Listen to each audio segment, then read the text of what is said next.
Hello, Steve. So Okay, you I are guess. speaking about binaries this evening. Sure that Well, we shall yep. learn many things.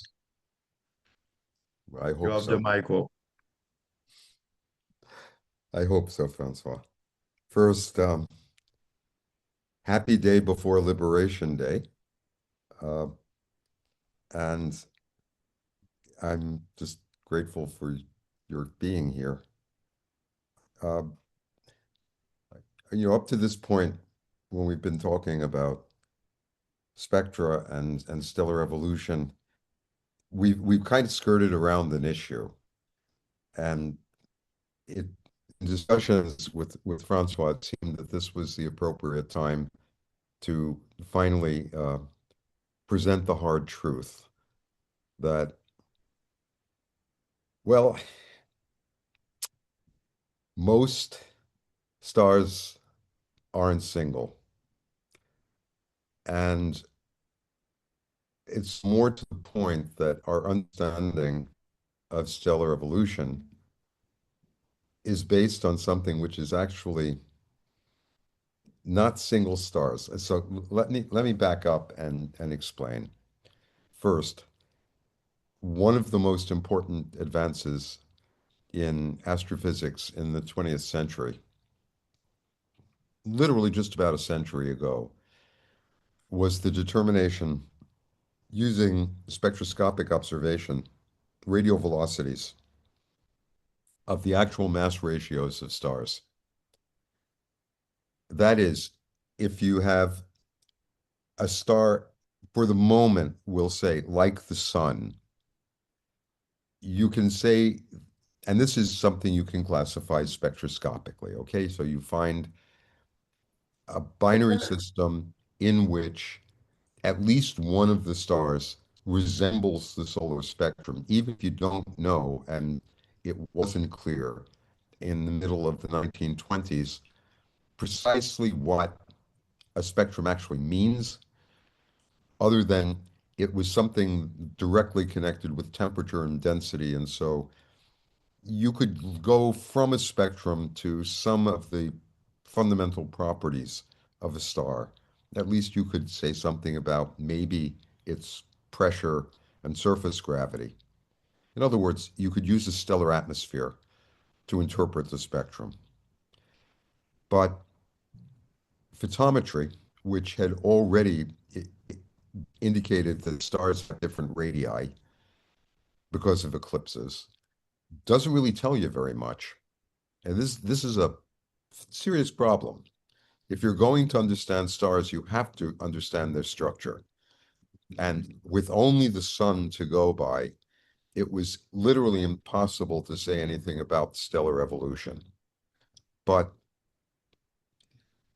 one thing that you could do for eclipsing binaries was use the ratio of the surface brightnesses. In other words, when the eclipses occur, it's based on the depth of the eclipse. So the primary versus the secondary, because you're covering equal areas, is a measure of the flux difference. If you know that, you also know the luminosity difference between the stars. Okay, if you can measure this across many bands. If then you could determine the mass, you would have everything you need because you'd have the relative radii, the relative luminosities, and the relative masses. And presumably, if stars behave like any ordinary thermodynamic object, the rate of cooling, namely the luminosity, should be related to the internal structure. So far, okay? I hope. Because if you follow that logic, then the question comes up, could you use binary stars also to measure the mass? Now, this had been done already, okay? That double line eclipsing binaries were already known. So the simplest systems, the ones where you have a star and its companion in circular orbits, so they always maintain the same semi-major axis. If they're eclipsing, the ratio comes from the ratio of the radial velocities, because the more massive stars closer to the center of mass.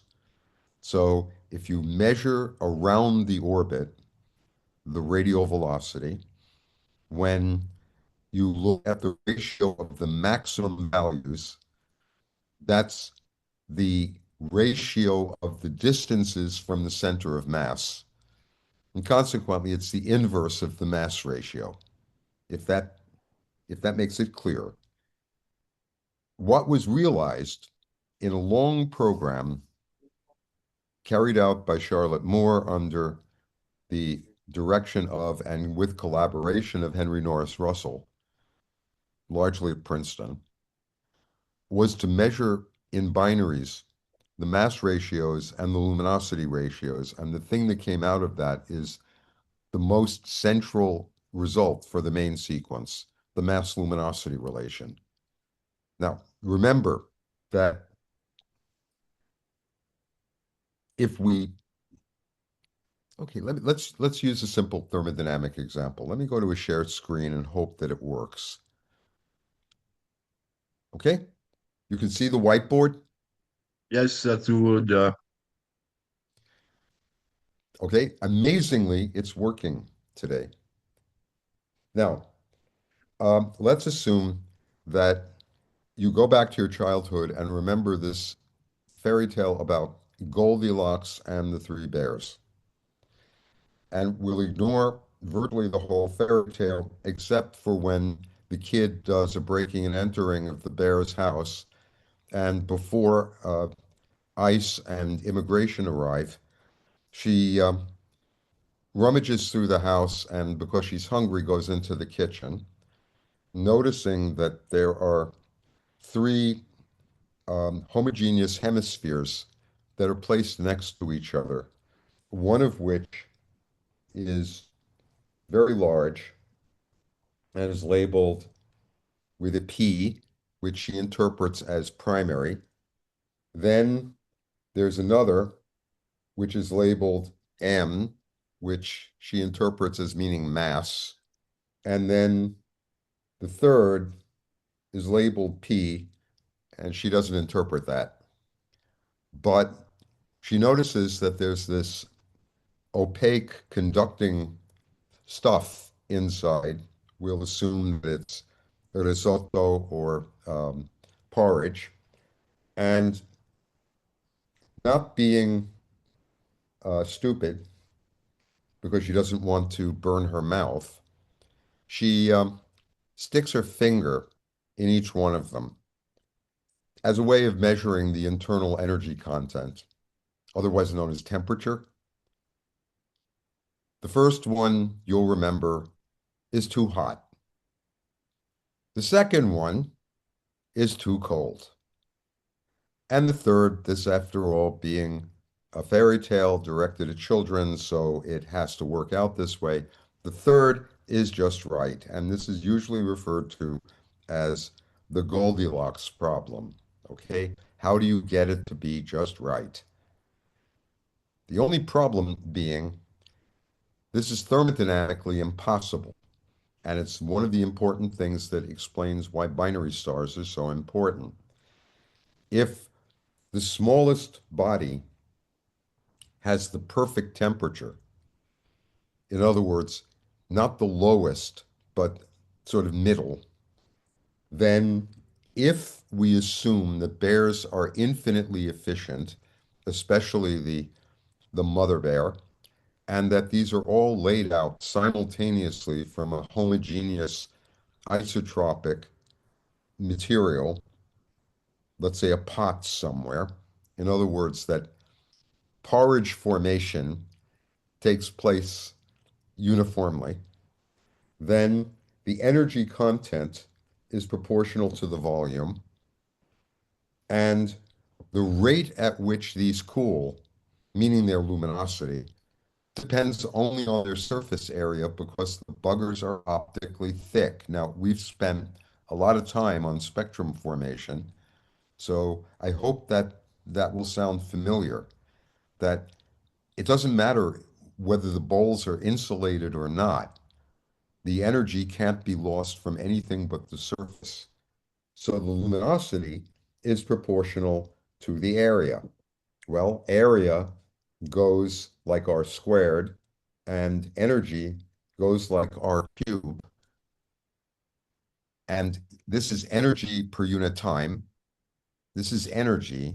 The ratio of those two is the cooling time. Okay? This works beautifully for planets. It's lousy for stars because the implication is also that since the mass goes like the volume, the most massive, the biggest, the largest area should last longer. In other words, P should be the hottest, M should be the next, and the little one, Piccolo, should be the smallest. Sorry, should be the coolest. This is exactly what you don't find for stars. Instead, the luminosity for stars goes like the mass to some power.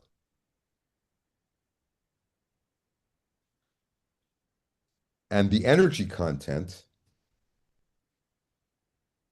goes like the mass. In other words, the rate of mass, the rate of cooling goes more rapidly than these bowls do. See, this would say the luminosity is a power less than one. This says from the mass luminosity relation, using the radial velocities of binary stars, that the luminosity of the star actually goes more like m to the third or second power. That means massive stars last less time than low mass stars.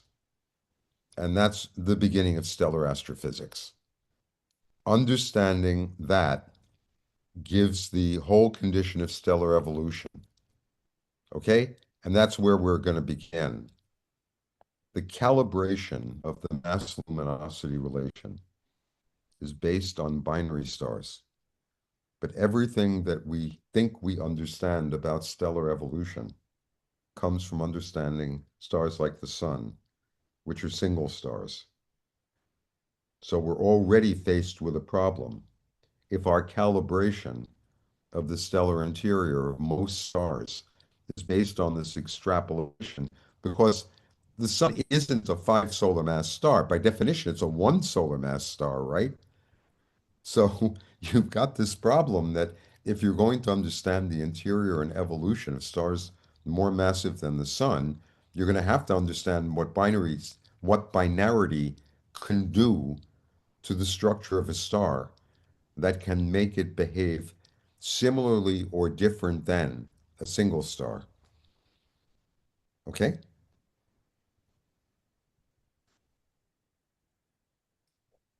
I'll take the silence for a complete understanding. So, if you put another star near the sun, the moment you've done that, you've disrupted the symmetry of the system. The sun could, in principle, be a spherical object. Okay, it isn't exactly, but who cares? It's pretty damn close. And it's a slow rotator. Its internal structure then is only radial. It's got a stratification so that you can talk about a core and an envelope and a surface. And you can even say that for practical purposes, the surface of the sun has a uniform temperature. Never mind the spotting, never mind the convection. If you just average over it and you view it from very far away, you'd be looking at a single surface where it's optically thick, or you could imagine that. Okay? But if you have another star anywhere near it, there's a serious problem with being able to maintain sphericity. So that was where I wanted to start with the first genuine prediction in celestial mechanics. And perhaps I think the most beautiful application of Newtonian physics before before Laplace and before the at least in the level of celestial mechanics and the structure of the universe before Laplace, it was Halley's realization that you could explain the tides by gravitation. And it the argument goes this way, and it's really very, very simple, that take take a star or a distortable body and put another mass near it and set these into rotation. Again, it doesn't really matter around what axis. Let them even maintain constant separation. Now,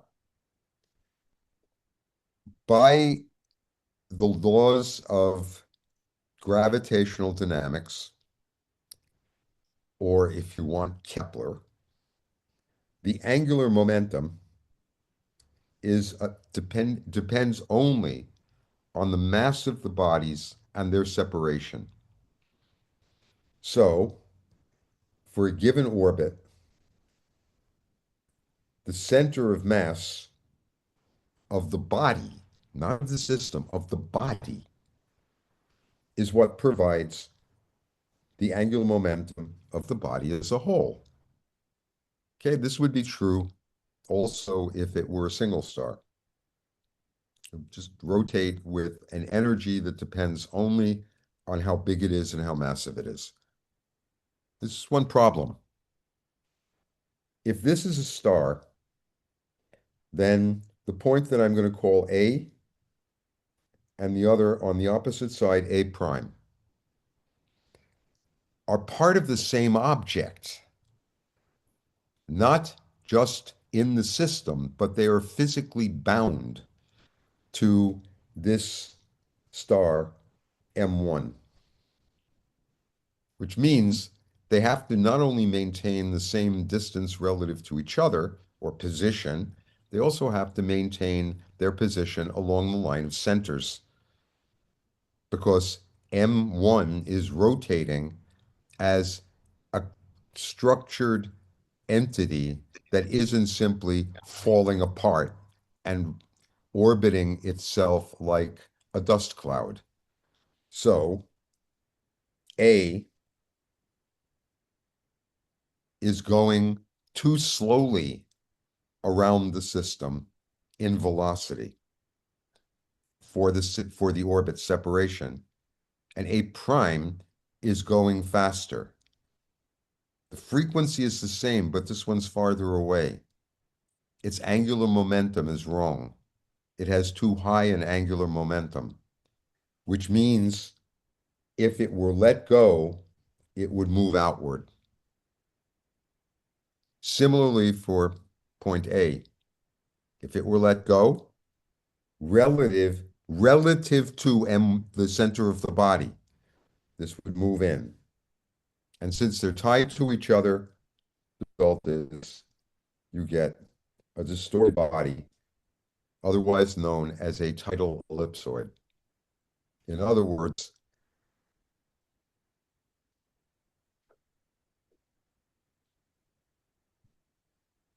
the body is elongated along the line of centers. Okay? It ain't spherical anymore.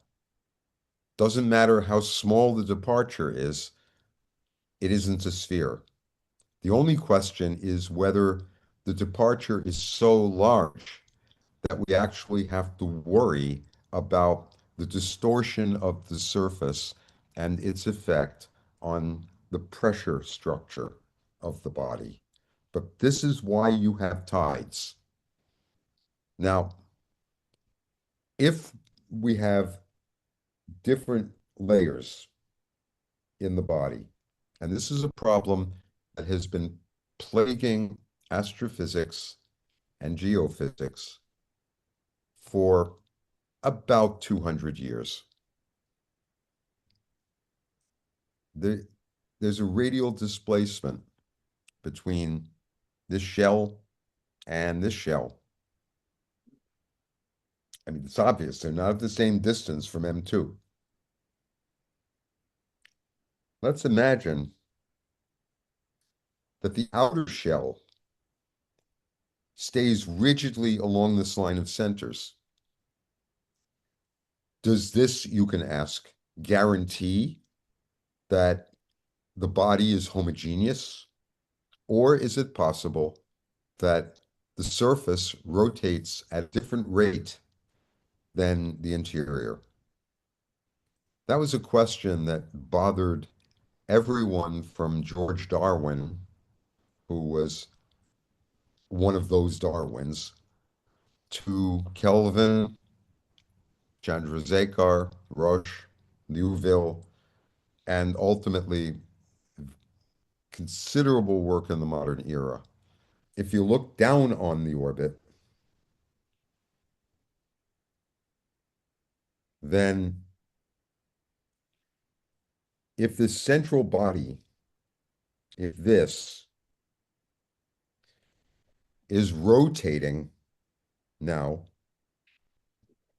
perhaps faster than the orbital period, you're in trouble. Because this bulge, this mass of water, is actually potentially carried along. But the tidal distortion would want to remain, if it could desire to do so, along the line of centers. So there are two things that are happening. One is that fluid is being dragged around by the rotation of the star if it is not rotating at the same frequency as the orbit. And there's also a mass here that's being carried along ahead of the position of the companion body, namely ahead of M2. And this was the part that Halley didn't address. He got the tide right by saying this distortion remains as a potential distortion fixed in space along the line of centers. And a point on the Earth moves with the Earth and rotates under it. So you go from low to high to low to high in a 24-hour period. And consequently, you could trace out the structure of this potential by looking at when high and low tides occur. This leads to a whole other theory connected with the evolution of the rotation of the Earth, but I want to go back using this to stars. This is the same thing that's going to happen in a binary system. The only question is, what's the separation? Because the tide acts effectively the closer the stars are to each other. Because in that case, the greater the differential distance is. Okay? If these things are really, really far apart, like hundreds of stellar radii, you can say, who cares? There's no big deal. It's not going to affect the overall structure of the object. It might, as in the Earth-Moon system, but that's a different case. If it were a star, it would make a damn bit of difference. If the stars have orbital periods around each other of a year and they're single stars, you can treat them as if the other one doesn't exist. And the whole point of starting with the mass luminosity relation and the tides is that that is the most serious problem with that study. You don't want to wait 2 or 3 years for a bloody eclipse. You want to measure eclipses on reasonable timescales. So you choose systems that have short periods, like weeks, so you can get multiple orbits in a year and increase the efficiency of the observations. The problem being, if the orbital period is weeks, you have the two stars closer to each other than the orbit of Mercury. And the result is the tide is stronger. So these aren't evolving as if they are completely separate objects. Okay? The closer they are, the worse this gets, because the effect of the tide is entirely based on how large the body is relative to the line of centers. The closer they are, the more distorted the potential for, the more probable the distortion is going to cause some variation in the interior. Now, what happens here, the star is actually rotating faster than the orbital period. The bulge is dragged around, but at the same time, it's being gravitationally dragged by the companion. So at its base, it's moving with a higher frequency than it is at the top. The result is you get a net drag, and the star that's being tidally distorted slows down in its rotation. Eventually, asymptotically in time, it will come to synchronization. And as long as there are no other torques in the system, you'll get a star which rotates with at the same rate as it orbits. Okay? This is a system that you actually know very well.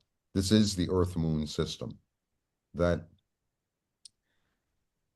for all practical purposes, the rotation period of the moon is the same as its orbital period. Now, we talk about that as the near side and the dark side, or the front side of the moon and the back side of the moon.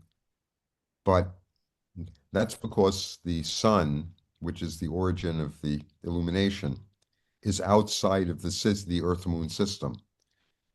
But imagine instead that the Earth is actually the light source, and you have two stars that are now orbiting each other and have come to synchronization. Okay? So now we have one star that always maintains precisely the same relative location on the surface of the other star. Okay? Okay. Doesn't matter if this companion, as long as it's not perfectly dark, but it doesn't matter if this companion is as bright as, brighter than, or fainter than the star that it's illuminating. It's simply that this point that I've marked has more energy coming in than a normal star would have. Because a normal star has no energy coming in, it just has the energy flowing out from the interior. So the point that lies beneath the companion, the substellar point, is necessarily going to be brighter and, from eventual thermal considerations, hotter than the rest of the surface.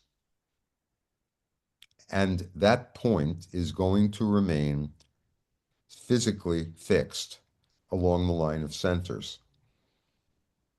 Okay? It's like having the sun perpetually overhead or on the meridian. Steve, a question. Please. Hotter. hotter and increasingly hotter, I presume? Well, that's the interesting question because remember, this is the surface. So it's going to get as hot as it can, but thermodynamically, the most important statement I can make, and I think I've said this earlier in our series, is thermodynamically, stars have no walls. What goes in comes out energetically. This is illuminated from the top of the atmosphere, right? Just like the Earth. The sun sits over the Earth rotates under it. The atmosphere doesn't continually heat up. It heats up to the point where the flux outward is balancing this excess flux inward. So it will get as hot as it needs to get rid of the energy. And then it may reach an equilibrium. Okay? The only way this would be a problem is if we had a hole here and the rest of the star was somehow blanketed so that it couldn't lose the energy at all, which is actually ridiculous. That the energy that's coming in here, let me draw it in a different way. So we have here our heated region. So we'll say this is T goes up.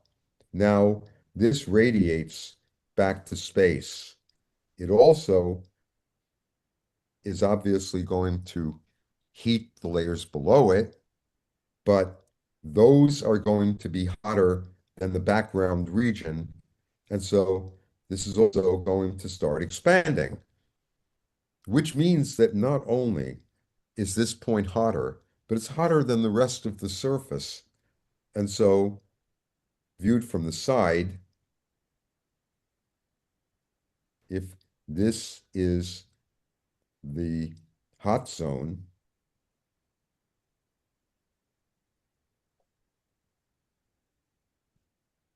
it circulates. You know this. The Earth does this beautifully. It's called Hadley cells that on the surface, if you're lucky enough to be at the equator, then this region here is heated, buoyantly rises, and then mixes. If the Earth weren't rotating, then we would see the equivalent of a kind of torus, actually a double torus, where this would be in the equator pole and then also the opposite pole.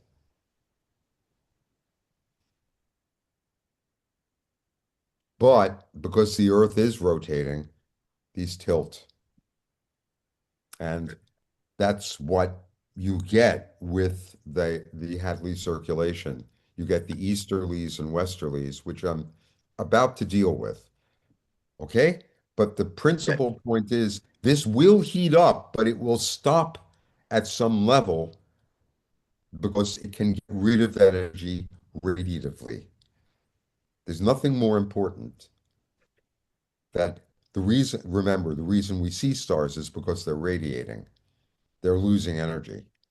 But that doesn't mean that their temperatures are going down over time because they have an energy source internally that powers it. Here, the energy source is external. Now, what this means for you guys is that looking at this object, it doesn't have a single uniform temperature. You can already guess that if you had a star like the sun and you had a binary in which the companion was irradiating the surface, which it doesn't do, this region being hotter, it would have a different spectrum. Instead of looking like a G star, it might look like a K star, or sorry, like an F star, in which case It would have stronger metal lines, stronger hydrogen lines, possibly no CN, no CH, no molecules, maybe not even neutrals. But the rest of the surface, especially the part that's not illuminated, that's got the spectrum of the original star. So when you look at the spectrum, it's going to be ambiguous. Now, most the stars that were used for the mass luminosity relation were fortunately far enough apart and compact enough, main sequence stars, that we didn't have to worry about these effects, and we don't have to worry about them. That to really have this kind of effect, the stars have to be very, very different in their brightness. And more important, it depends on the spectral distribution. We'll get to this in a little while. This is very important if you're in a cataclysmic system where you have a white dwarf that's accreting. The white dwarf is producing X-rays and far ultraviolet. No self-respecting star is going to want to be subjected to that. So if the accretion is where I drew the black thing, then this part of the atmosphere is being irradiated by UV radiation. And it may be that it's irradiated by a hell of a lot of it. For example, in the sun, the chromosphere and corona are maybe 10 to the 1 part in a million of the solar luminosity. Put an accreting white dwarf next to that, and it could become 1/10 of the solar luminosity that's coming in from the accreting column. You can imagine what that's going to do to the star. Could completely change the spectrum. It heats the photosphere efficiently because the absorption coefficient's high. And when you would look at this, you would say that something was wrong with the spectrum. That the surface didn't look like it had uniform conditions. Okay? Steve, I have a question. Yes, You're please. using an example of the Earth-Moon system. The Earth is essentially a solid body. When you Yes. apply this to a star, which is not a solid body, then the bulge that you're talking about, is it going to somehow infect or affect the internal structure of the star as as the star rotates under the bulge? Yes. That's the whole point. That the distortion, because of the tide, depends on the radius, right? The more compact parts of the star aren't distorted as much as the outer part. So if you start out with a body that's not uniformly rotating, the tide may not solve that problem for a very long time. And the interior of the star, yes, it does change over time. It's a beautiful question that if the tidal coupling is that strong, yes, it affects the whole stellar structure.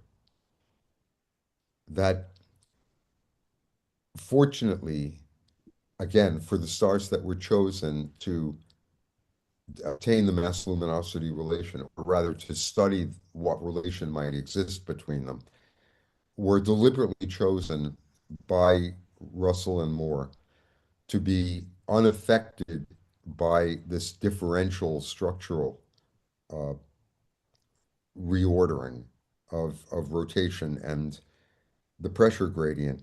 See, there was something that was already known in the 20s. You had an idea of what hydrostatic equilibrium means for a compressible body, something squishy like the sun, that people have been doing that calculation for 50 years. Darwin was one of the great experts in it, but virtually every mathematician of the we'd say now applied mathematician, so in deference to Woody, uh, the calculation of the shape of what were then called liquid stars, which just meant constant density, was amazing, an amazingly diffused pastime. Just about anybody who could do mathematics, especially differential equations, wanted to get into the act because it was a way of studying fields and gravity. And there were a lot of justifications for it. But the the Earth also goes through a body tide. It isn't just the oceans and atmosphere. It's simply more rigid, but that doesn't mean that it doesn't deform. The thing that's remarkable about the Earth and in the Earth-Moon system is that the damn thing is rotating faster than has a higher frequency of rotation than the orbit. The Moon is genuinely synchronized. Okay? The Earth ain't. In fact, it's rotating about at a frequency about 30 times higher than the orbital period, which is the reason why the Earth is slowing down from the tide. That drag that I talked about with this picture, that's why the moon is moving outward. It's being accelerated while the rotation frequency of the Earth is decreasing. And one of the fundamental questions in geophysics, which would be the same as for stars, and is certainly bloody the same for exoplanets, is how the synchronization occurs. Because in the moon, it occurred really fast. We know the moon is a solid, and it almost certainly solidified already tidally locked, because it would have been damned hard to deform afterward because it's so small in radius relative to the separation between the Earth and Moon. The perturbation is really, really small. But if it were a deformable plastic body, like a blob, then it would have been possible to synchronize while in a semi-molten state. And by dissipation, would have come into synchronous rotation, even while the Earth was a rapid rotator. Okay? An equal example is that the Jovian moons, especially Io, suffer differential tidal stretching. Now, I didn't mention this, but imagine that these two stars now aren't in a circular orbit. You know, circles are special. So it's almost certain that they're going to have some eccentricity.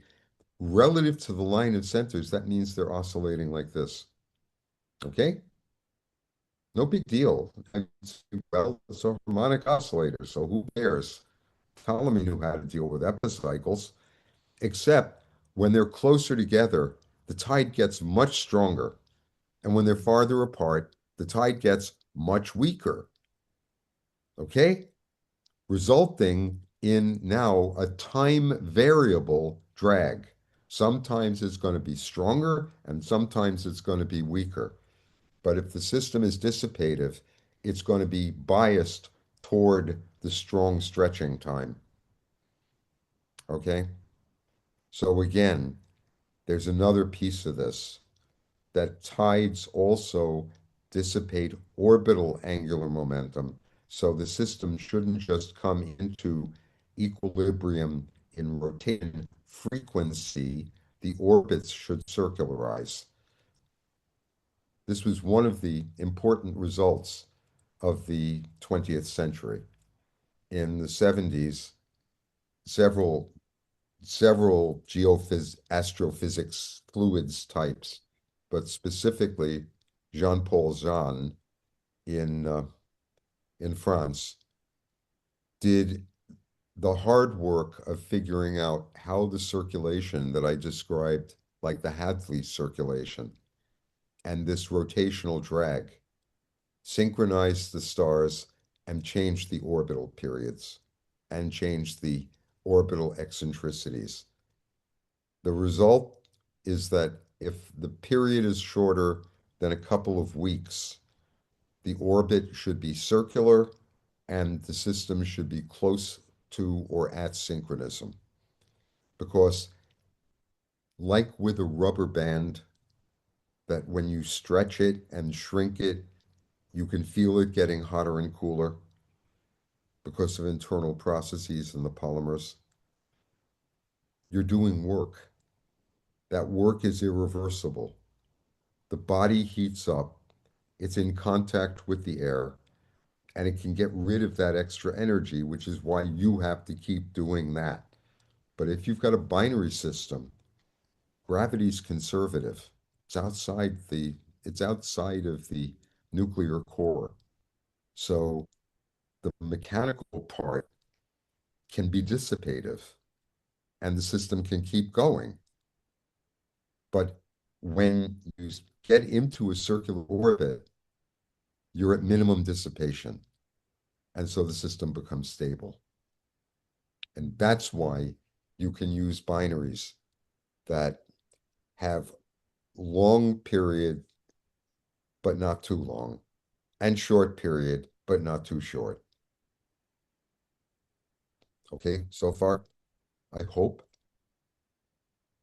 Any questions? So I want to go back to talking about the interior. And to do that,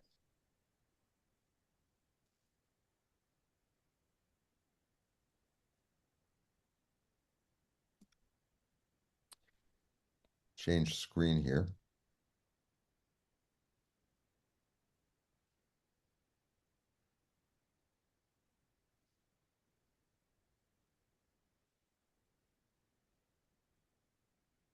Okay.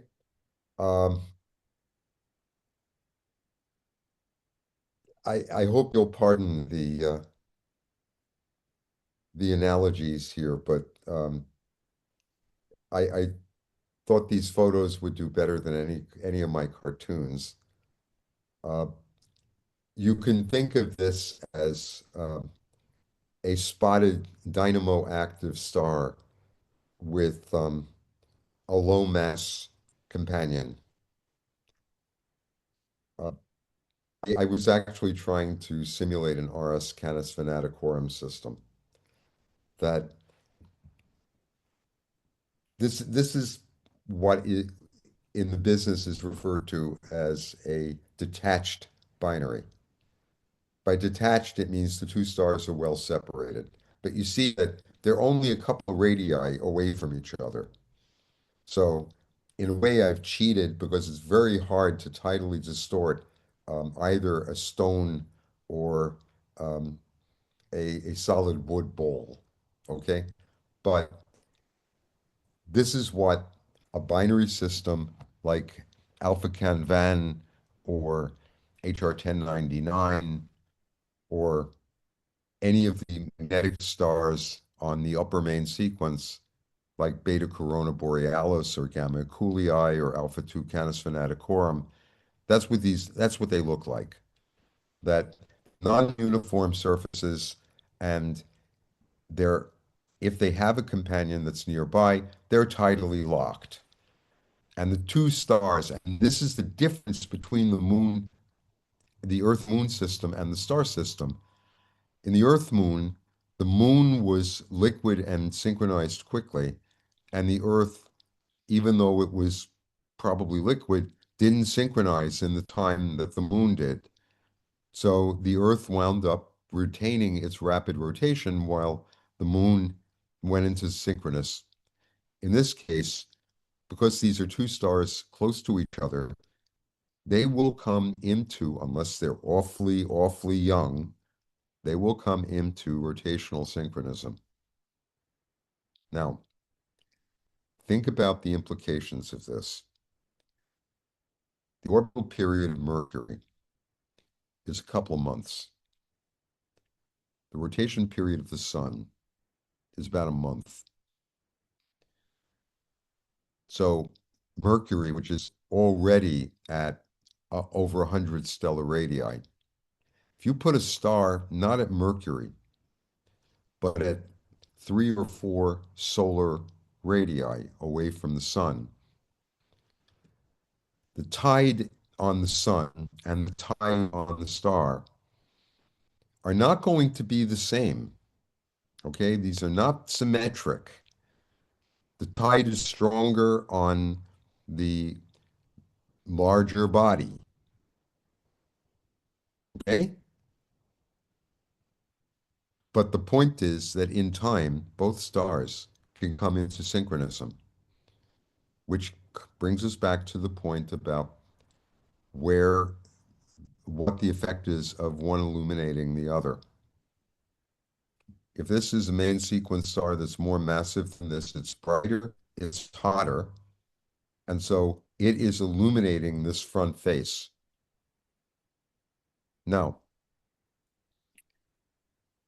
I'm deliberately trying to complicate things. So if the discussion right now is getting a little murky, I have to be honest and say I intend that. So you'll think about this because all of these are related and you know them very well from daily experience, which I'll get to in just a minute.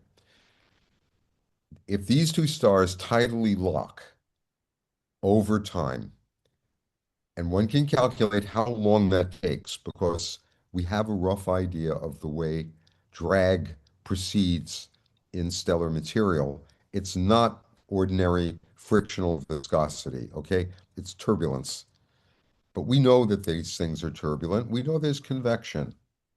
So there are ways of stirring this up in such a way that it simulates some kind of internal friction.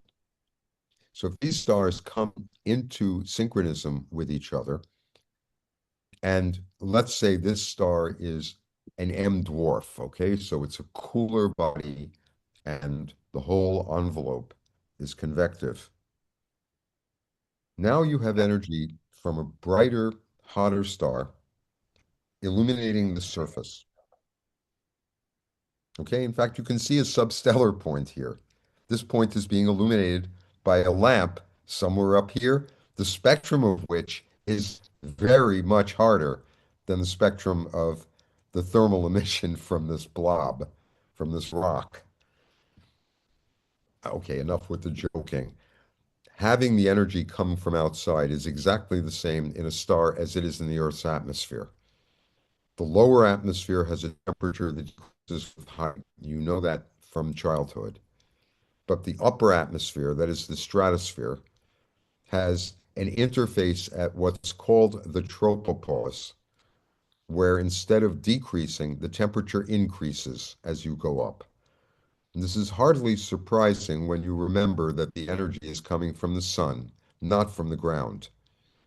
The temperature gradient in the ground, in the lower layer, is established to balance the rate of absorption and re-emission from the ground of far infrared radiation.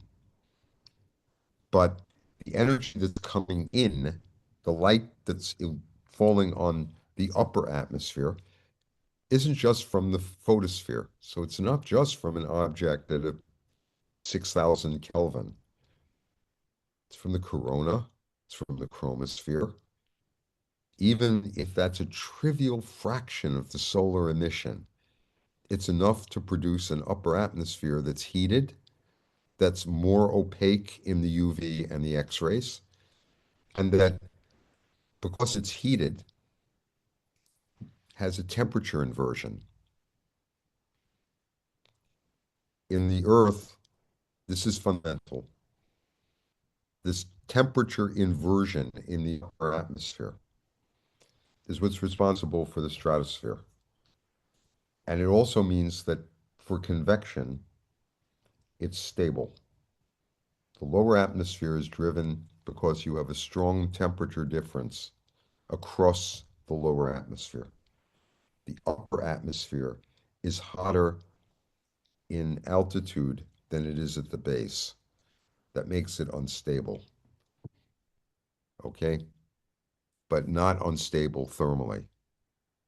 It's the temperature being higher, the density is lower. And so it's stratified stably, even if thermally it's unstable because the upper layer can radiate. Problem is looking at this system as I've modeled it here. The cooler star, which would have a convective surface, now has an inhomogeneous surface. This temperature inversion prevents convection. In the sun, the parts of the sun, the parts of the photosphere where the convection is suppressed are called sunspots. In other words, if you can have the energy from outside producing a temperature inversion, this region will have a hotter upper atmosphere, which is optically thin, and the lower atmosphere is going to be darker. This is the paradox.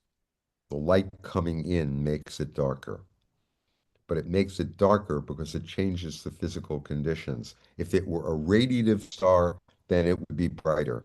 But if it's a convective star, it may be fainter. Also, if it's a binary,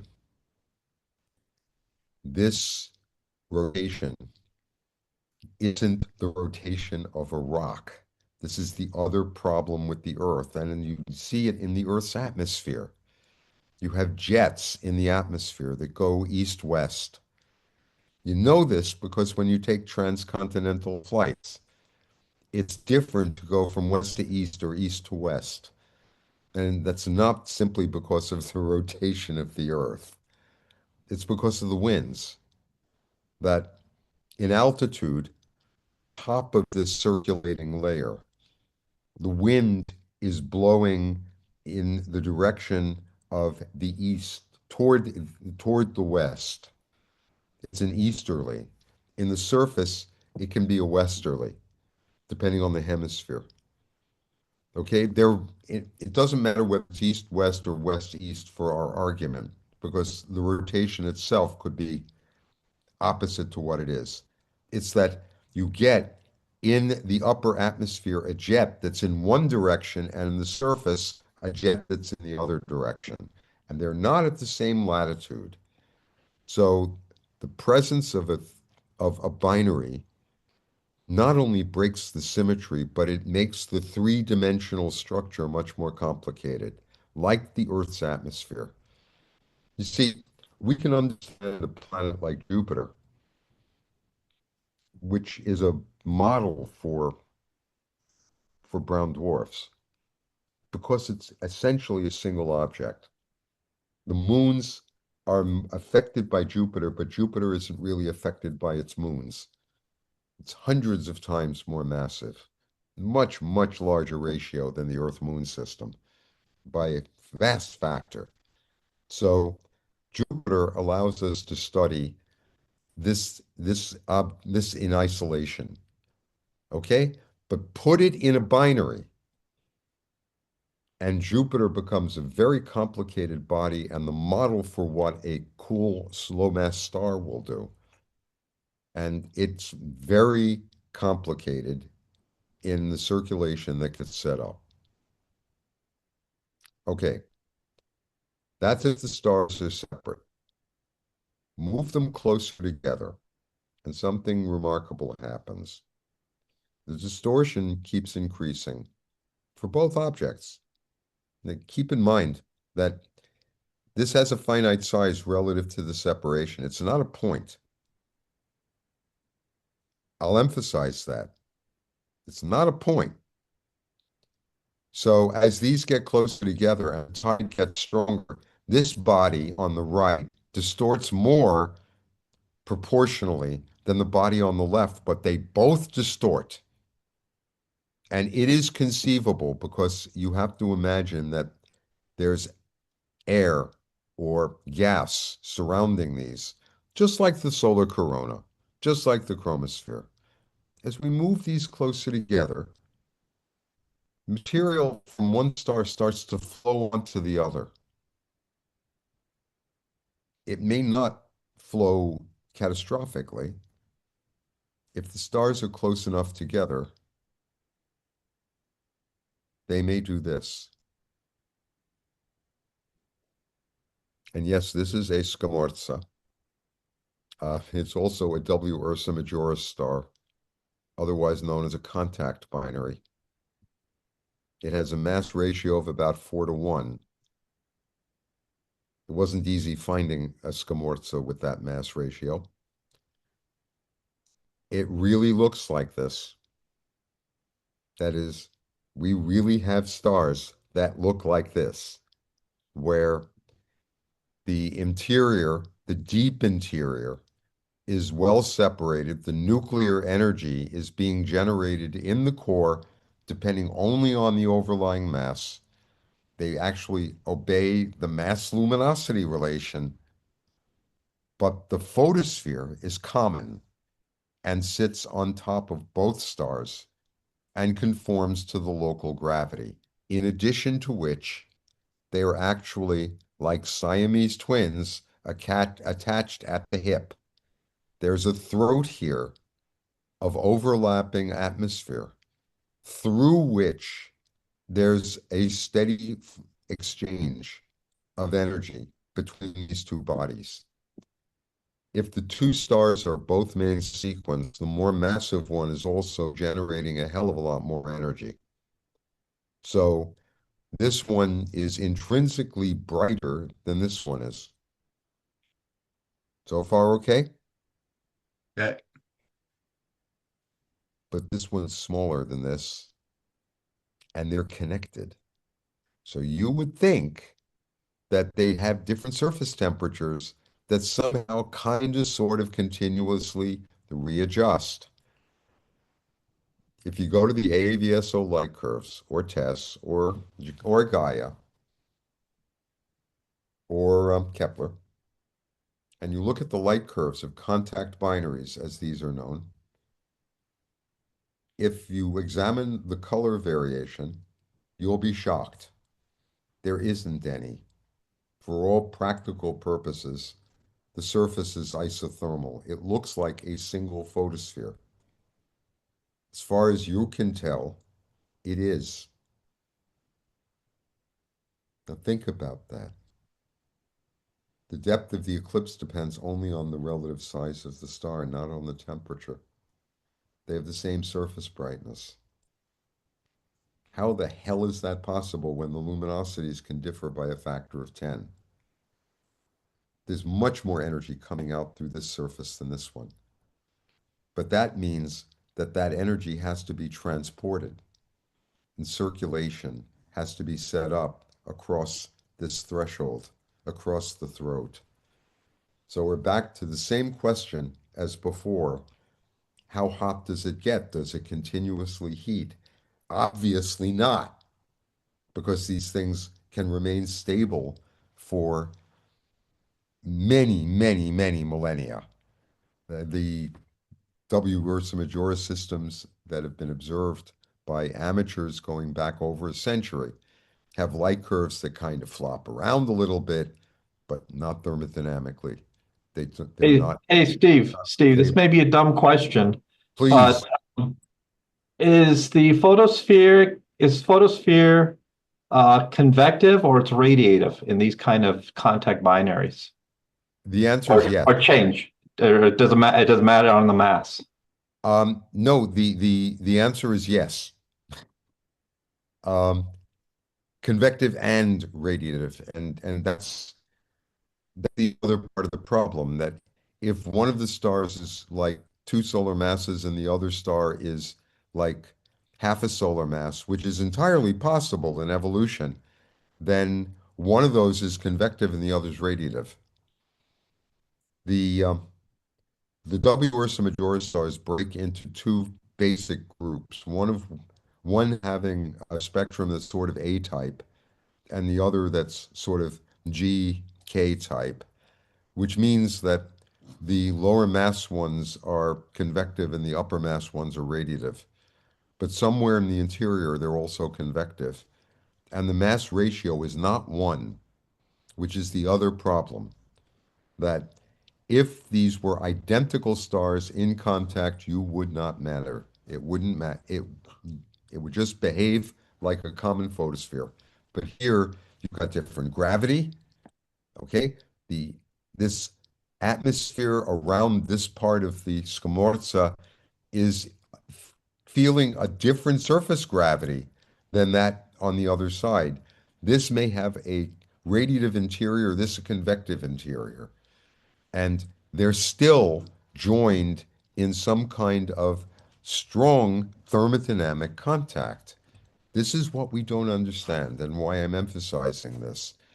It isn't enough, I think, to talk about the effects. It's also important to know there are real problems that remain here in understanding these.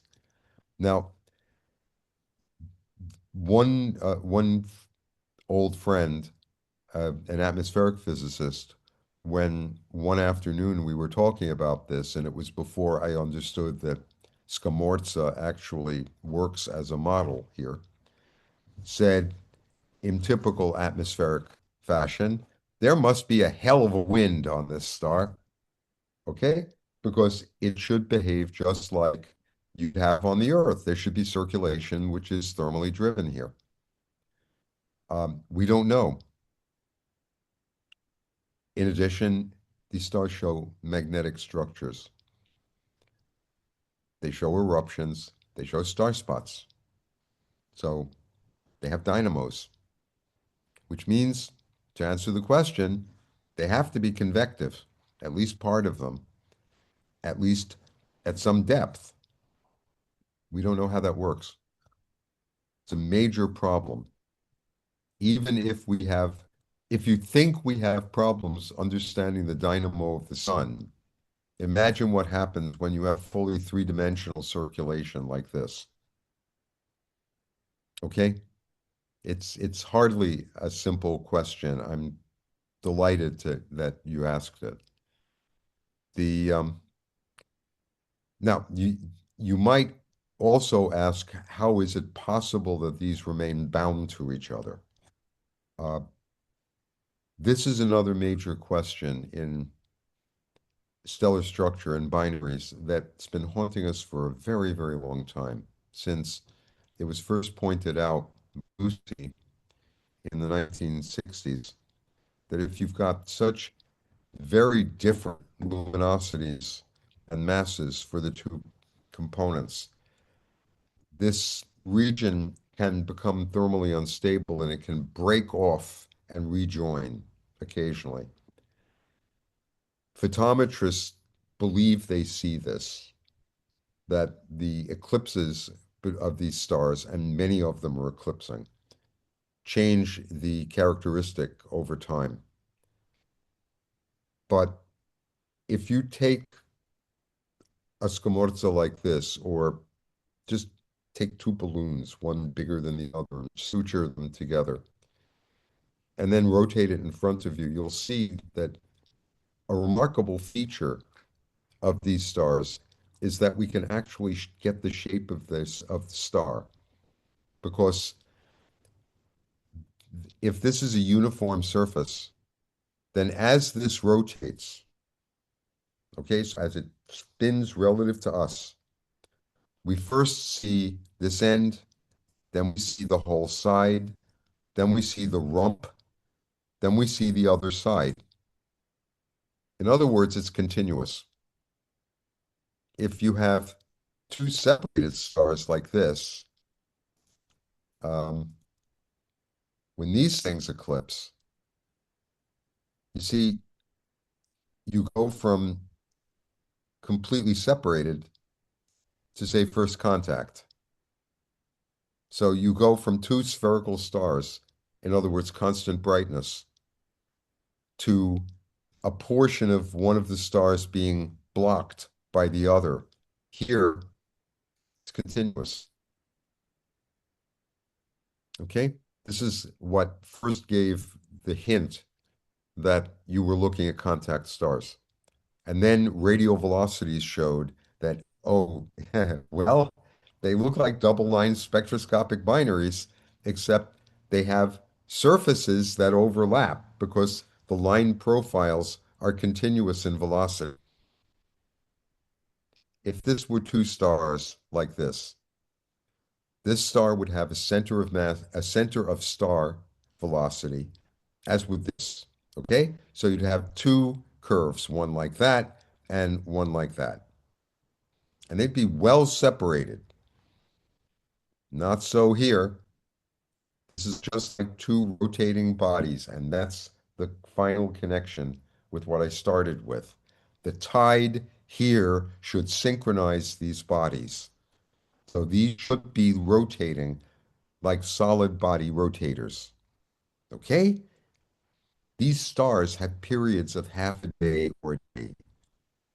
So you have stars like the sun that are rotating at least 10 times faster than than a star like the sun, a single star would. You can imagine what's going to happen to the interior here, especially related to a dynamo. But the dynamo is in the interface between this outer part and the inner nuclear core.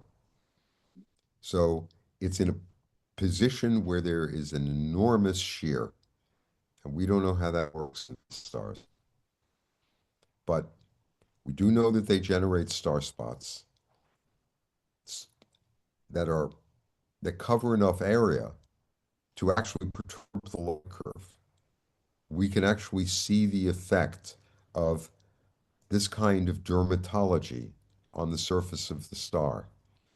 You see, if you saw this as as just one star viewed here, viewed without this companion, okay?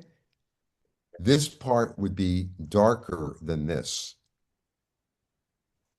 obviously, but it also would have a different spectrum. And relative to you, this side could be coming toward you, and this side would be going away from you. So you're going to have a feature that moves through the spectrum and moves through the line profile as if orbiting here, rotating as a separate point on the surface. And that's what you see on these. Like this rump, where you see that there's a different color, or here, where you could imagine this being spotted. The line profile here will show that, because in time, this will show up on the other side, or in fact, in eclipse, you won't see it. This region that is near the neck may, in real systems, actually be there. There may be regions that are brighter in the base of the neck between these stars. Okay, next. This is what you can do at dinner if you go to the right restaurants. This was dessert, or rather, it had once been dessert. It was this.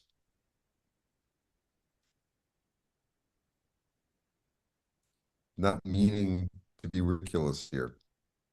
This is the best example I could ever come up with of what a cataclysmic variable would look like if you could see the gravitational field.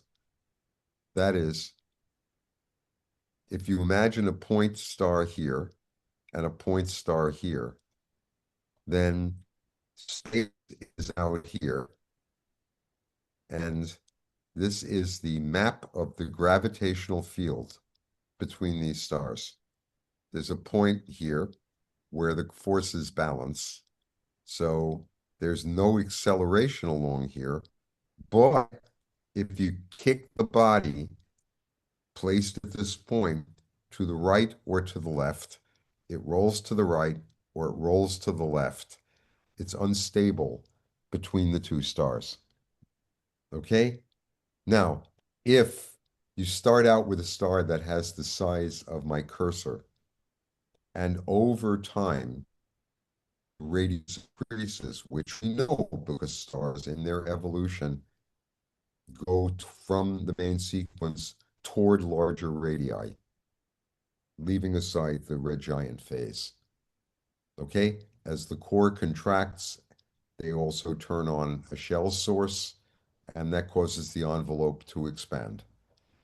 So if you had a single star, it could just keep expanding. No problem. Okay? if you have a companion. As one of the stars gets physically more extended, the tide across it increases. And eventually, it may become so large that a portion of the surface actually lies in this region. Okay? The result being material here is unbound. It just falls to the other star. The reason being there's pressure inside this object. There ain't no pressure here. The star is here is small. Now, if it's a contact system, then the material you see is flowing from one to the other inside this overall gravitational well. I don't know anything that shows it better than this plate. The binding, the fact that the material is bound, you can see by that barrier on the outside. Now, some of you may have seen, many of you will have seen, the diagram of a binary that reaches its so-called Roche surface. This is the Roche surface. It's the tidal limit. Once you get above this, material necessarily becomes unbound toward the companion star. No choice. But let's go to stop sharing and go to another share if I can here. Okay, So Steve, that's like the Roche lobe. that is it. It's the Roche lobe that I hope this will show it if you can see it. That is in the three-body problem, not the one on Netflix. The distortion is along the line of centers. And that is there, if we have two masses, there's a point between them, which is the center of mass. And then there's the point where the gravity balances. The center of mass is closer to the more massive body, okay? Just by definition. But the center of force has to be closer to the lower mass body because it has lower mass. So the result is these two don't have both zero angular momentum. The center of mass does. That's the point around which the orbit is occurring. But the point of force balance may, if the masses are unequal, will not be at the center of mass. And so here, if you imagine this to be the surface of the star, expanding to fill that dessert dish, on one side, namely this, there's going to be another star. And on this side, there's star. It isn't, forget the structure of the surface. Okay? There's simply a high pressure inside and a low pressure outside. But there's a point or a region where, for practical purposes, we have force balance because of this other star. So anything that gets out to here, anything, any gas, is going to be expelled. It will literally flow through that like water through a faucet. And for precisely the reason that water flows through a faucet, that you have pressure on one side and you have an open tube on the other side, and the pressure gradient forces the fluid up through the pipe and out through the hole. Okay? It then accelerates as it falls. Well, if you're in a binary system and you accelerate as you fall toward the companion, you deviate because of the Coriolis force, because of the fact that you're in a rotating system. And so you don't fall straight to the object, you curve around it. And the result is you get an accretion disk formed. So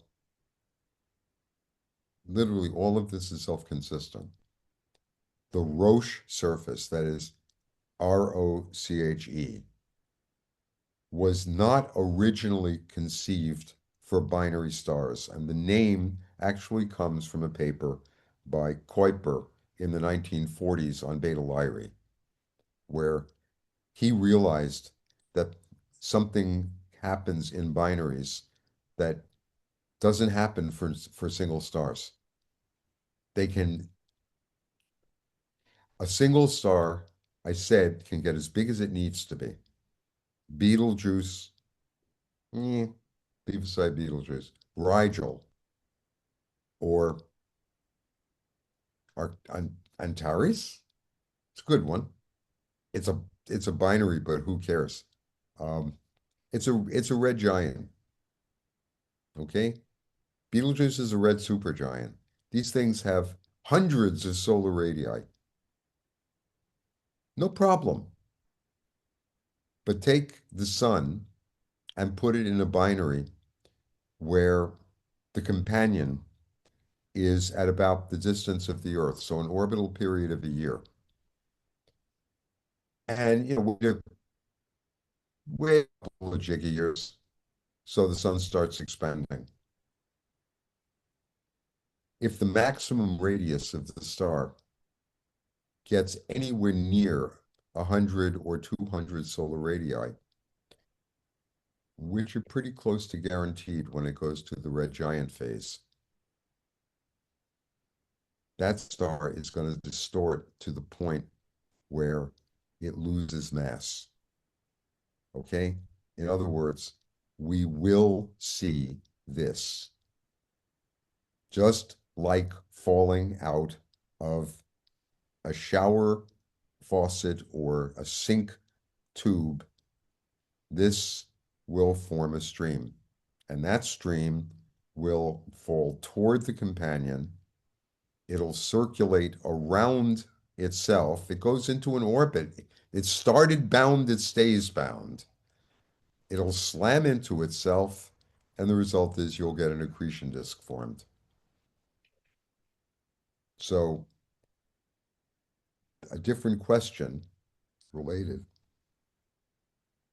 is whether the whole star participates in this or not. It doesn't. This is the outer layers that are distorted. Remember, please, stars are squishy. Okay? They're not, they are not Turkish taffy. They are not Play-Doh. They have density gradients. The interior is denser. It's more compact. And so the outer layers distort more than the inner part. So when we talk about a star filling its Roche surface, this is a very subtle concept. We're still, after half a century of using this freely, we're still coming to grips with what it means. The atmosphere of the star comes into contact with this critical position, this critical radius, before the envelope does. So you may have mass being transferred from one body to another for far longer than simply the time that it takes the star to, quote, fill its Roche surface. This is also true for cataclysmics. And the best example I know of that just comes to mind now is if this is a neutron star in a binary system, this is one of the other kinds of binaries. If you have a pulsar, so it's actually not accreting, it simply has a strong magnetic field and it's generating high energy particles by its rotation. It can irradiate its companion. The result being the loss of this part of the atmosphere. It just literally blows it off over time. The star keeps expanding to compensate for the mass loss, and the pulsar underneath it keeps radiating. So this part is consistently being eroded. The effect is called a black widow. that, or spider system, that this neutron star, the pulsar, effectively consumes its companion, but it doesn't grow because of it. The material doesn't accrete. It simply blows off of this as a kind of steady stream out of the system. Hey, Steve, Okay? does that cause a hotspot on the regular star? Yes. Uh, hotspot. So it's a brighter portion. It's a hot spot Yeah. that faces the neutron star. Yeah. In the Black Widow systems, it's actually being heated by radiation from the neutron star. In cataclysmic variables, this is referred to in the literature as irradiation. That because the part, if you have accreting, it's a feedback mechanism.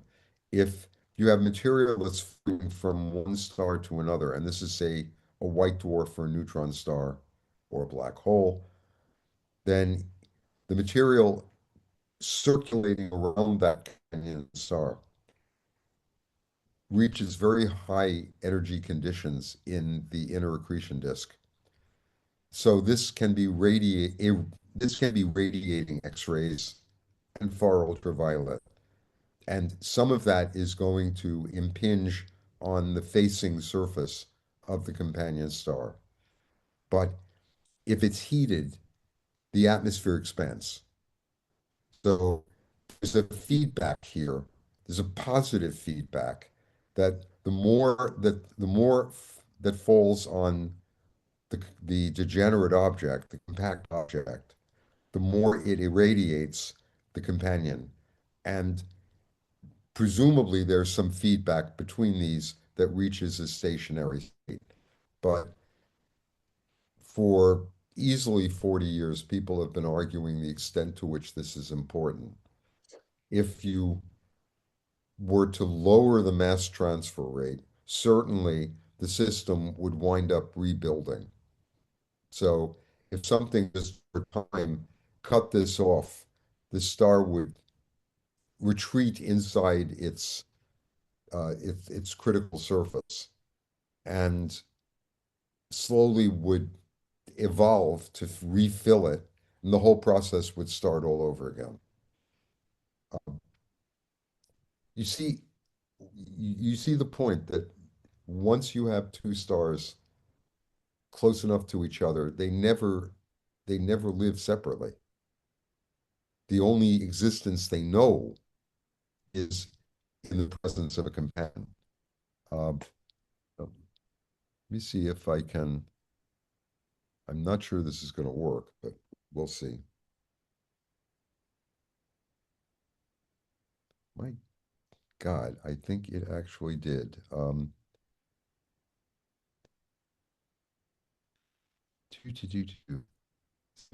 Sometimes I have to fool the system if it's going to actually work, but sometimes it fools me. Good. Okay.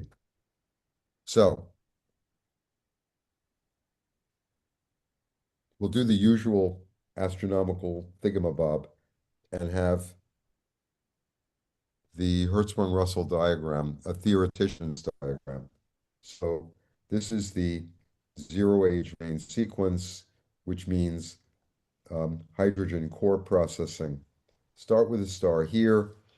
As the star consumes its core hydrogen, it moves up in luminosity, and these are lines of constant radius. Okay? So in time, if this is t equals 0, this is some time later t, the star gets a bit larger and a bit brighter.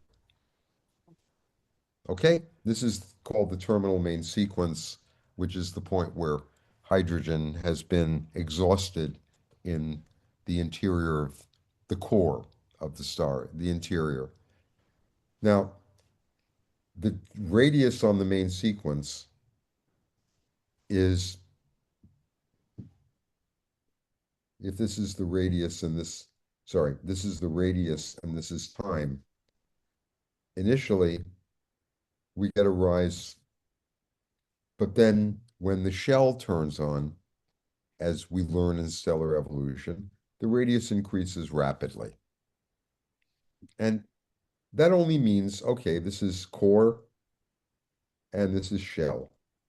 The only reason that that happens is because the core is still hot, but as the core contracts and heats up, a region around the core lights up. Okay?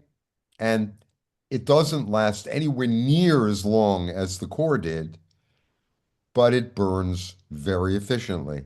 And so you get almost constant luminosity, but a big increase in radius. And the temperature goes down. Now, what this is going to do, if you have a single star, is nothing. The star simply expands, and that's it. No big deal. But imagine now that it encounters the effect of the tide from the other star. This is going to start stripping the atmosphere if the stars are close enough.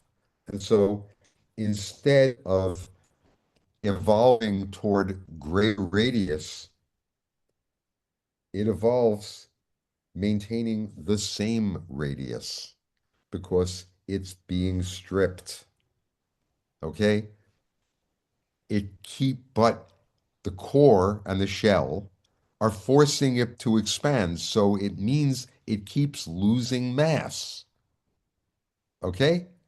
So instead of the star starting on the main sequence and ending here with the same mass, it now starts on the main sequence, but it here is a different mass, it's slower.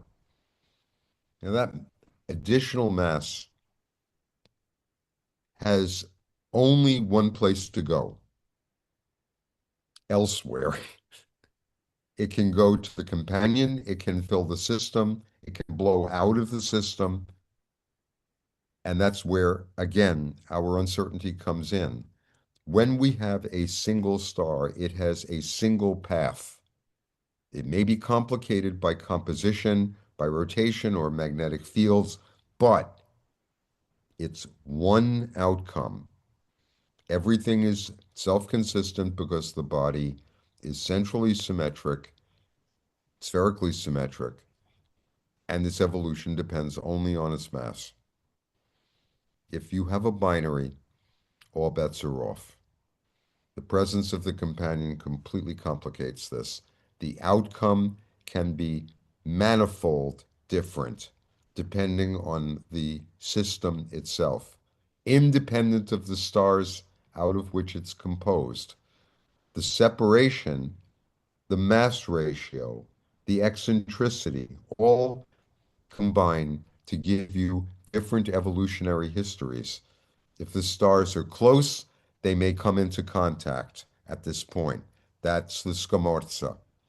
If they're a little bit farther apart, one star may succeed in becoming nearly a red giant and then dump its mass because it's reached a critical radius.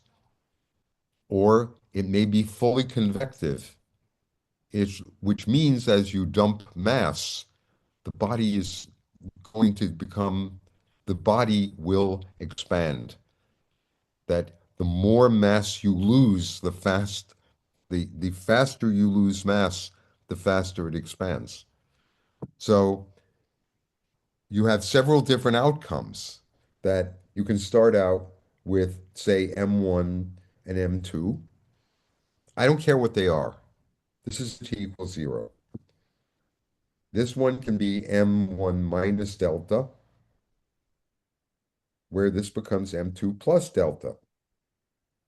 Okay? Or M1 minus delta, meaning over time you've transferred some mass, you've lost some mass, but this may be M2 plus some fraction of delta plus loss from the system as a whole. All three are possible. In fact, you could even have not only some fraction being lost from the system in one direction, so now your system looks like this.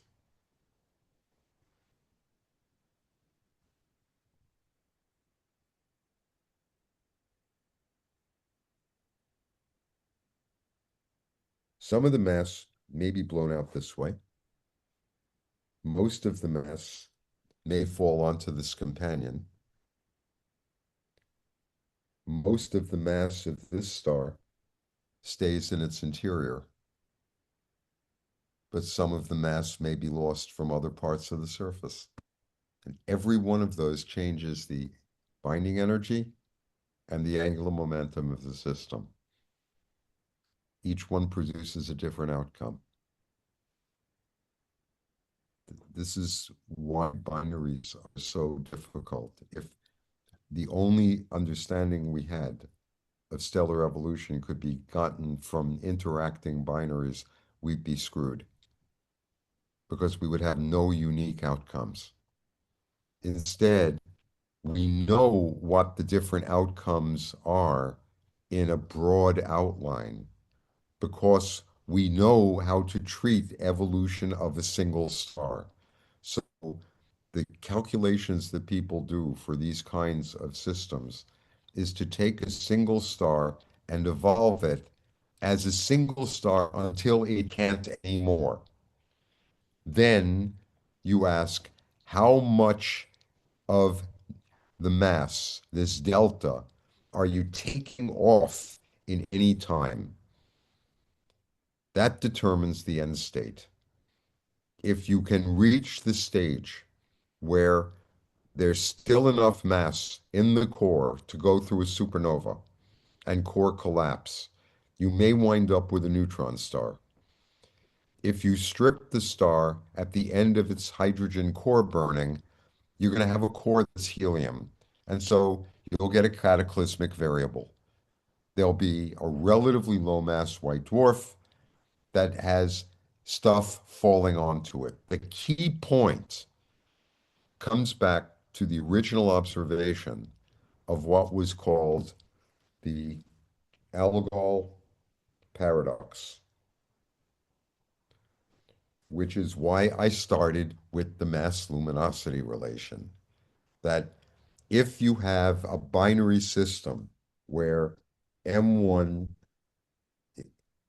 is greater than M2, in other words, they're unequal, then if they were formed at the same time, you would expect that the more massive star would be more evolved. Because the calibration tells you that for single stars, the more massive it is, the shorter its lifetime. Okay, the faster it consumes its nuclear fuel.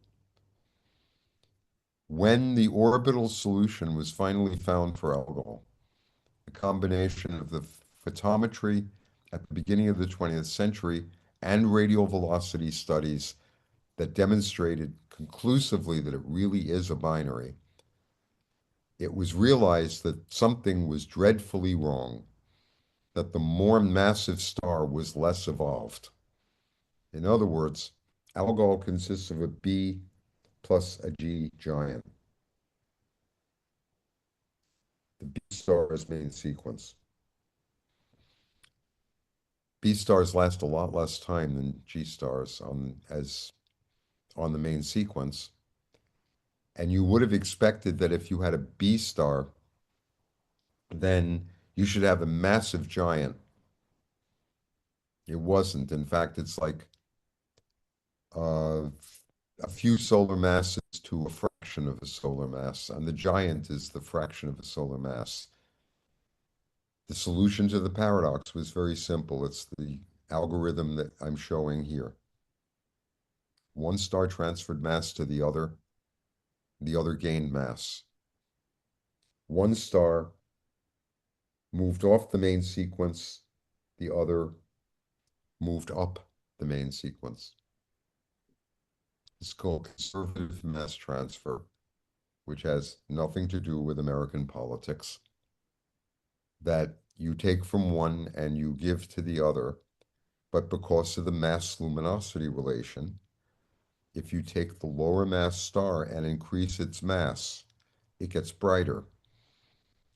If you don't increase it by that much, it gets brighter, but it doesn't wind up evolving off the main sequence.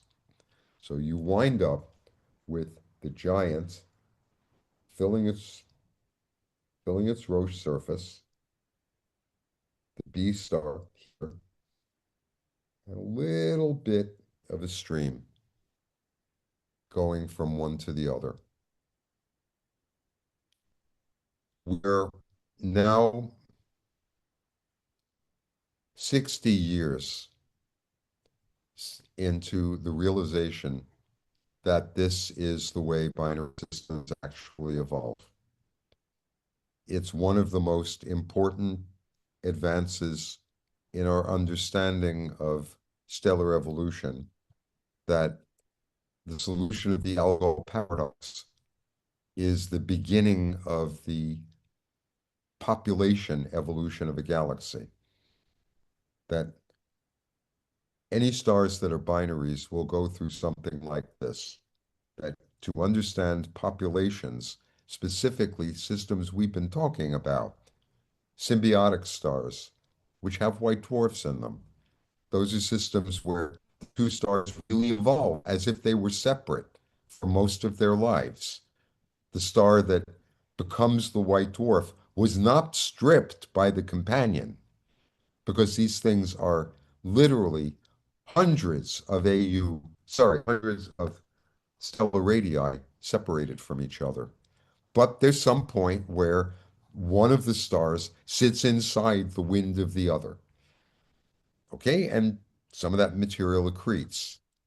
Another example of the Zeta Auriga stars, where the two stars are separate, but one shines through the atmosphere of the other. And so we can actually see the effect of this irradiation. But in those systems, one of the stars, the more massive one, is the more evolved. They haven't exchanged mass.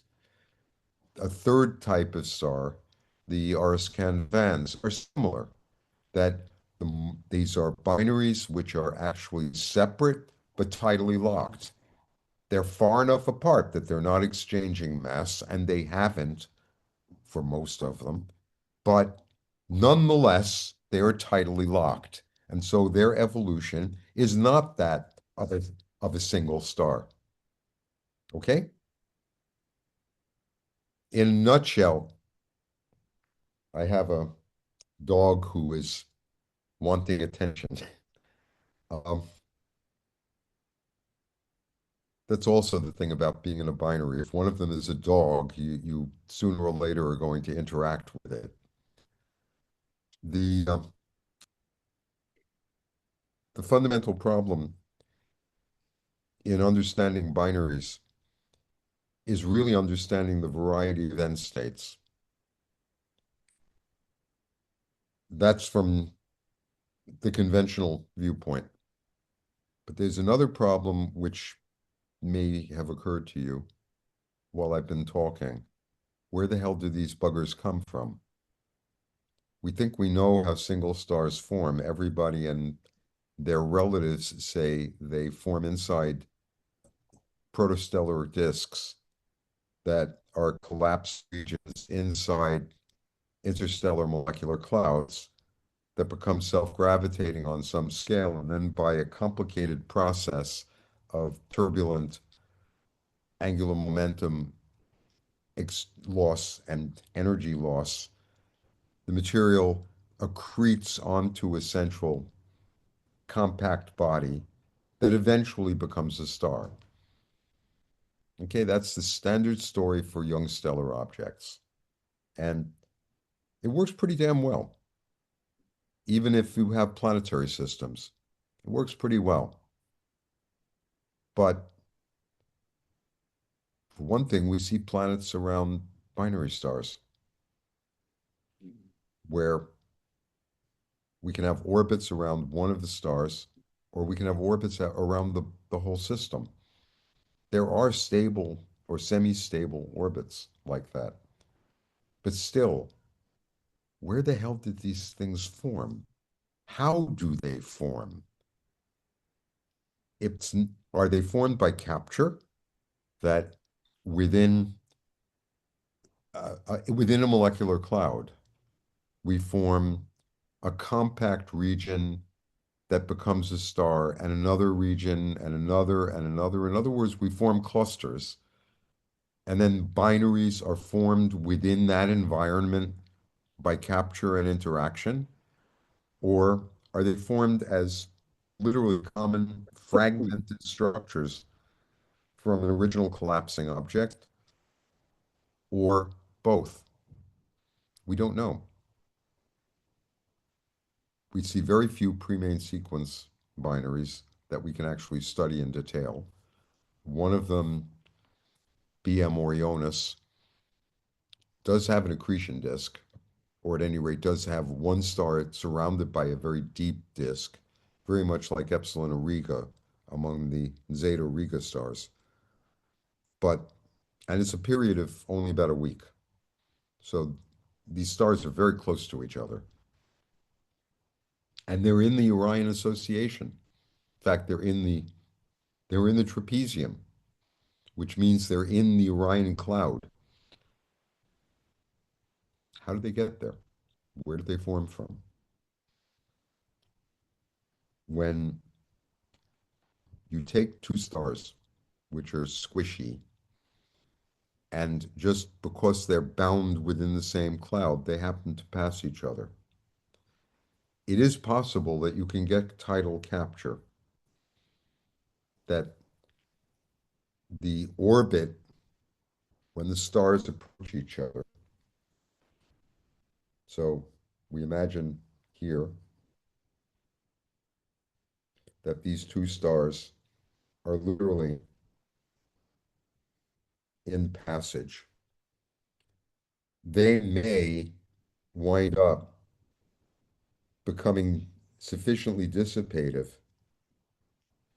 that they capture, or they start, one of them can become distorted by the other object passing it, and excess angular momentum and energy can be dissipated, leading to an orbit by capture that circularizes over time.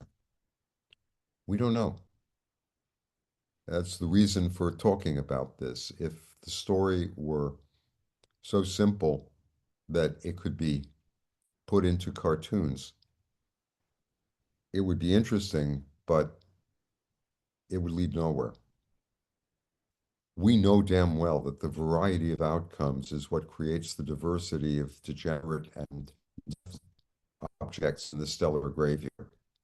It's the very diversity of binary evolution that's responsible for the diversity we see in cataclysmic variables. Every time you have collapsing system of two black holes or two neutron stars that by gravitational radiation merge, those were formed somehow by either capture or in the same binary system.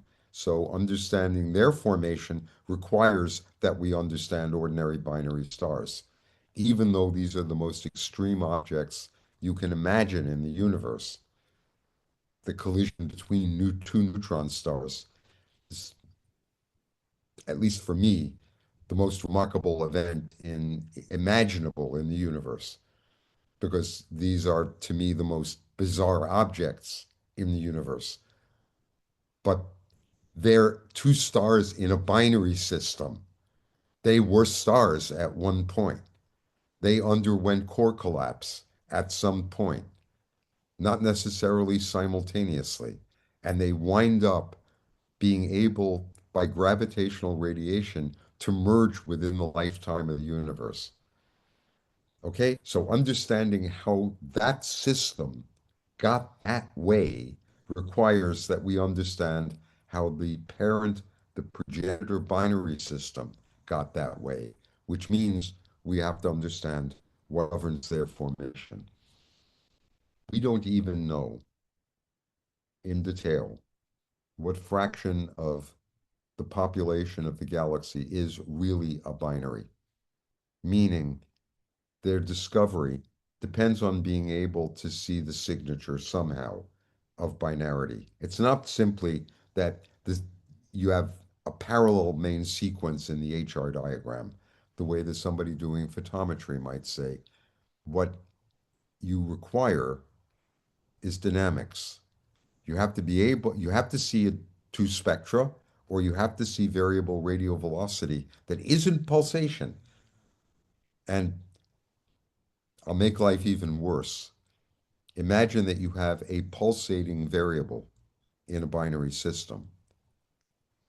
If you really want to lose sleep, think about a Cepheid variable in a binary, because there are some.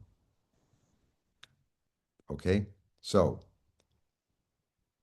think about this problem. Let's say you have a binary.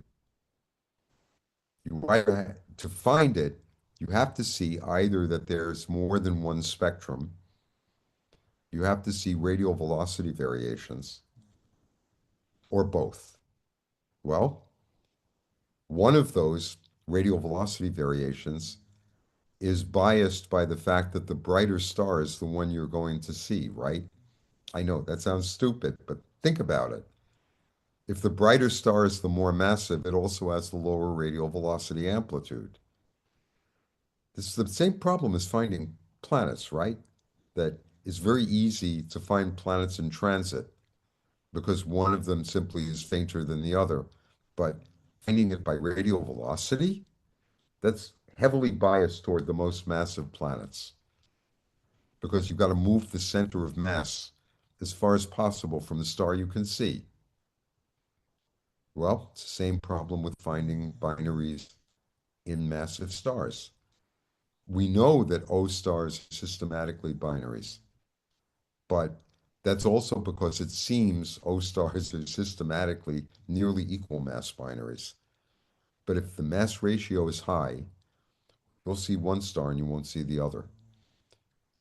Knowing how to correct for these biases is an ongoing problem. It is the same problem, precisely the same problem as looking for planets. The difference is the time scales are probably longer. That if you've got two stars that are as close as a planet can be to a star, you're in trouble. They're going to be common envelope. The other is it's very easy to look for decreases. Eclipses are very easy to find. There are lots and lots and lots of planets. But when we're trying to understand what the mass ratios of stars are, we have to be able to actually see them and distinguish them. And if they're going to eclipse, we have to catch them in eclipse. So within databases like Kepler or TESS, to close all of this, the same techniques that we used for finding planets also yields an enormous wealth of information about stars and their binarity, because any of the stars that we're eclipsing are in that same field as the planets. Okay? So this is an area that's going to evolve rapidly after Plato is launched. TESS and Gaia and Kepler have already enormous databases that are and have been mined for understanding these. But then once you have the photometry, you still have to get the spectra. And you know that the photometry is almost for free. The spectrum takes work. So this is also a way of encouraging you to get interested in these things. I see that the big hand is on the 12 and the little hand is on the 11, and you've been amazingly tolerant, so it may be a good point to stop at. Steve, before you stop, as I understand it, the algal paradox, the star that was assumed to gain material from its star changes. Does that change the spectral type so that it Oh, appears yes. younger? It appears It, younger than it should be, right? younger than it should be, brighter than it should be. If the system had that mass and that mass ratio, it goes in the wrong direction. So one of the stars is 3 solar masses, the other star is about zero point 0.7, but the zero point 0.7 is the giant. So in conservative mass transfer, it would say that you started out with one that was, well, you add, I'll do typical astronomical addition, that this is like a total of 4 solar masses, okay? If they started out with, say, 2 point something and 1 point something, okay? And the 2 point something could have transferred a solar mass onto the companion and at the same while it was evolving, okay? So you sort of energize and build up the mass of the star that's accreting, while the other star is getting stripped because it's evolving. And so you So, wind up with a giant right. that's thrown its envelope onto the companion because it keeps hitting the Roche lobe. It's Right. So the right here. companion's evolution is delayed because it's getting more material. That's right. Okay.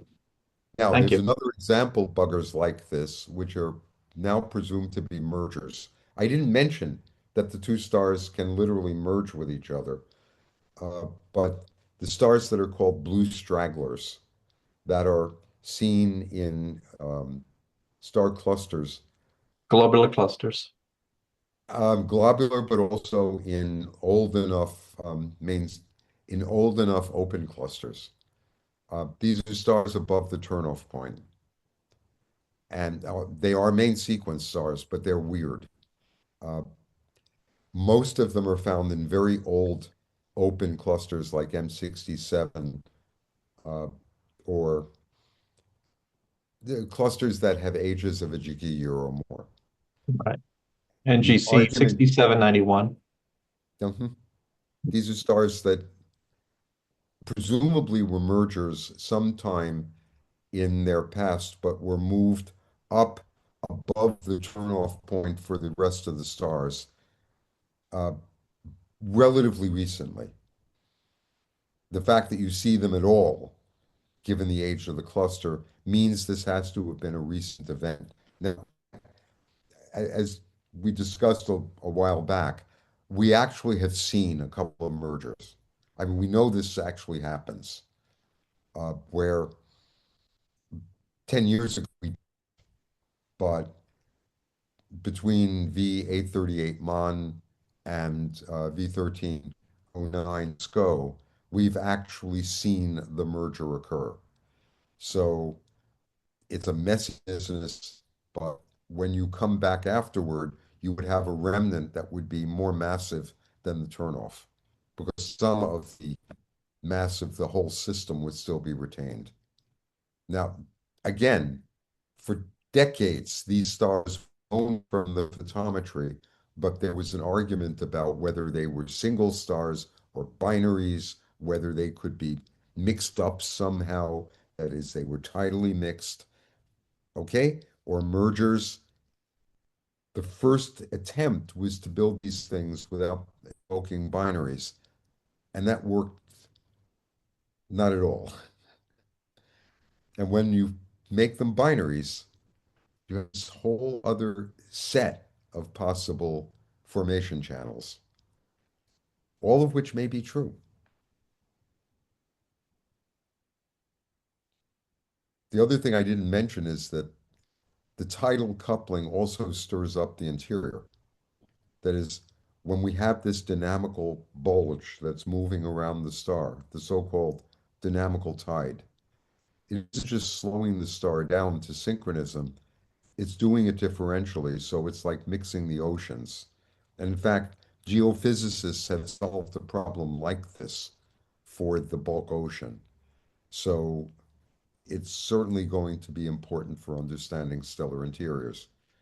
We're not yet at the stage in which we can do large-scale stellar structure in 3 dimensions. Presumably that'll happen within the next decade. But stellar evolution now can only be followed for catastrophic events where the times are like tens of seconds or hundreds of seconds, core collapse, supernovae, or accretion stages. But we don't have the computer power yet to follow these things for the equivalent of thousands or hundreds of thousands of years over which they would establish equilibrium. So there's still an enormous amount of work to do in understanding these. It's not, I hope I've been able to explain that this isn't just a mere technical problem. This is very fundamental stuff that if we can actually model the interior evolution of a binary, we've cracked the planetary problem. If you understand the evolution of a binary system, you understand virtually everything that can go wrong in single star evolution. And so you can put in physics that you would never have thought to include previously. This is a real frontier area, even though it's been frontier for the last 60 years. If it puts it in perspective, the first conferences on binary star evolution were in the late 1960s. And since then, if you take the average course in stellar evolution, it still talks about stars as if they were like the sun.